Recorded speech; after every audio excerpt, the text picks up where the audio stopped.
Absolutely, I believe it will. Here's what I know. Every guy that walks through our door at the Armory, nearly every guy, is looking to gain velocity. That's what they want. That's the holy grail for pitchers to get recruited at the next level. They want to gain velocity on their fastball.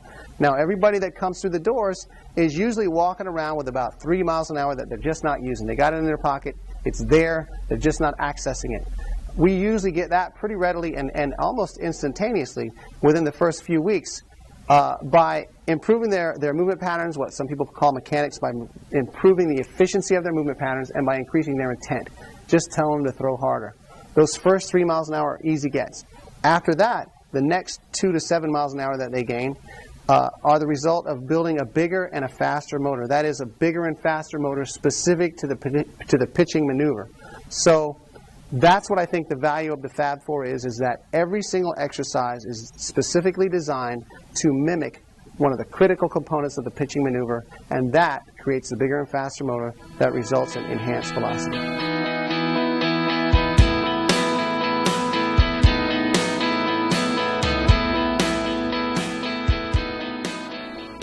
Wow, I think it absolutely would. I've seen far too many practices where the pitchers waste 2 hours shagging fly balls in the outfield, bucket duty during BP, and hitting ground balls and fungos. That's not what your pitchers are supposed to be doing. They should be training to, that's valuable lost training time that they could be getting great benefits from. So you could take the Fab 4 pillars and take the sample workout that's included in the book and just take 2 exercises from each category, 2 Fs, 2 Ts, 2 Ds, and 2 Us, and have your pitchers go off to a side field and do those drills and exercises during the batting practice or during the practice when they're not doing anything, and just watch the amazing results you're going to get as they build that bigger and faster motor and their velocity just explodes.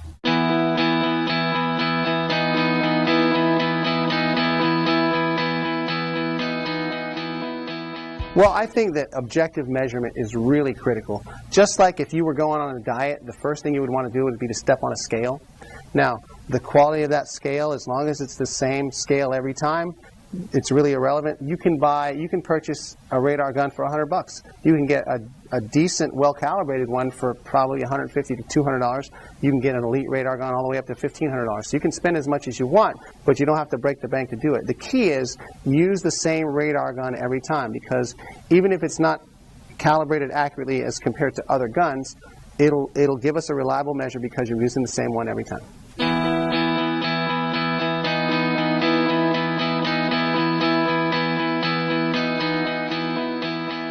Absolutely, this program can be done alone. In fact, oftentimes it will have to be done alone because it's hard to find enough guys to do the workout. The bottom line is, don't miss the workout because you're waiting for some buddies to come and do it. However, I will add this.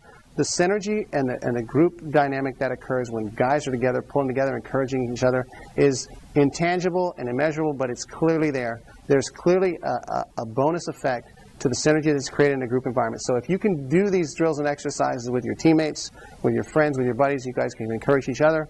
I think that you'll receive an added benefit, but don't let that hold you back from getting started.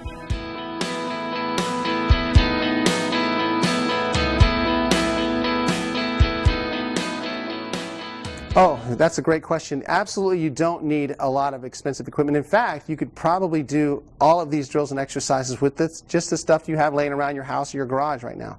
Okay, the apparatus is not the key. The key is the fundamentals of the exercises. Do they fall into the Fab 4 categories, and are you training the correct energy system? And are you attacking them? That's really the main focal point. If you don't have the equipment available in the videos or the ones that we recommend, I would say that you can just substitute whatever you can MacGyver and figure out how to work with. If you have a set of bands and a medicine ball, that might be all you need. Now, if you do need to purchase some of the equipment, I highly recommend that you go visit my friend Robert Oates. You can access him at the footer of my website. We're an affiliate with him. And you can purchase whatever equipment you need.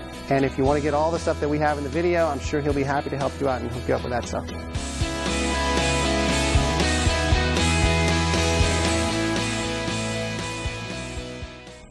Okay, when we designed the workout, in the book, I offered a sample 5-day workout, and it's really simple. You take 2 exercises from each category, 2 Fs, 2 Ts, 2 Ds, and 2 Us, and if you can choose 2 of those every day, you get through the entire 40 exercise set, and you never repeat the same thing twice in a row on consecutive days. So I would say that to get the minimum training effect, the science tells us that twice a week is probably the least amount that you can do.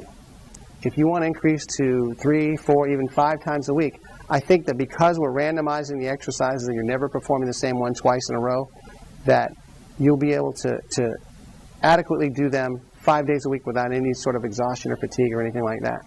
And I think you'll get the most out of the exercise plan that way.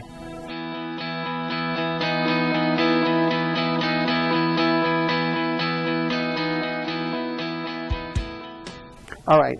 Typically, to see the gains that we're looking for, we're looking at maybe 6 to 12 weeks. Okay, our guys gain 5 to 7 miles an hour over a period of about 12 weeks, and that's a combined throwing program with the exercises.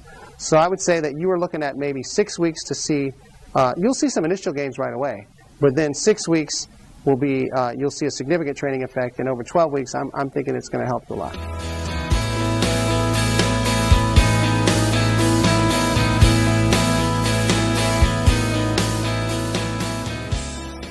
Because we do a lot of body weight type stuff, and because it's not a lot of heavy duty weightlifting, I think that it's safe to perform at almost any age, as long as the athlete is fit enough and can control his postural stability and his body movements.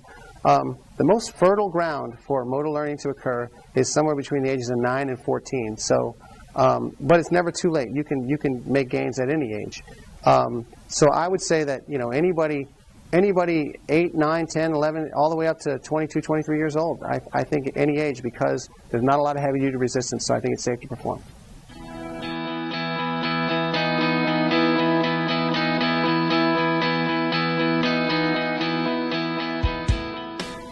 Yeah, absolutely. I'm really excited about a program that we created just for this particular difficulty. We realize we're based in Tampa Bay, Florida, and we realize that not everybody lives in Tampa Bay, and there's lots of guys out there that could use this information. And so we created what I call the Armory Rocket Launchers Roadshow, and I absolutely love doing these.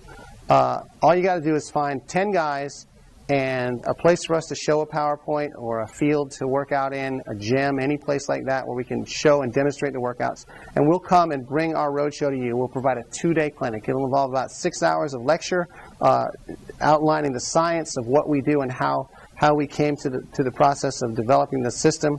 And it will also involve 2 Armory-style workouts, and we'll do one of our revolutionary 3-phase assessments on each player that attends the camp. Now, the assessment is pretty neat, and it involves 3 different parts. The first thing is I happen to be a physical therapist and a baseball coach, so I use my physical therapy skills to do an orthopedic screen for various pitcher-related injuries like labrum tears and Tommy John ligament injuries and shoulder impingements and things like that. We're going to test each guy for his shoulder mobility, hip mobility, ankle mobility, thoracic mobility, lumbar stability, and core strength. And then we're going to do a functional movement screen, which is a really neat standardized test designed by a brilliant physical therapist named Gray Cook. And it involves us assessing the athlete's ability to control his posture and his core stability through various functional movements.